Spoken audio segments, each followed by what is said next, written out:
Before COVID-19, an influenza pandemic was one of government's top known risks. And yet, when the time came and we did get a pandemic, we were not as prepared as we needed to be. Government now needs to identify and act on the lessons from COVID-19 to make sure it's better prepared to handle a similar emergency in the future. But this will be a massive undertaking, owing to the scale, complexity, and duration of an emergency like COVID.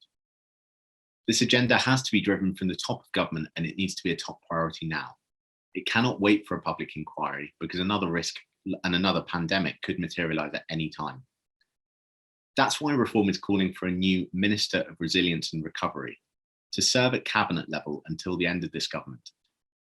As the government identifies lessons from the pandemic, this minister would have the authority and access to drive change across government and ensure that those lessons are acted on. We also call in our research for government to be more proactive and more hands-on about scrutinising its own preparedness for different risks. But it's not just government that has a role to play, it's Parliament too. Too often, parliamentary scrutiny of how prepared we are for when things go wrong comes after the event, not before. That's why we're calling for a new Civil Contingencies Select Committee. This Select Committee would scrutinise how prepared we are to deal with the different risks that government's identified.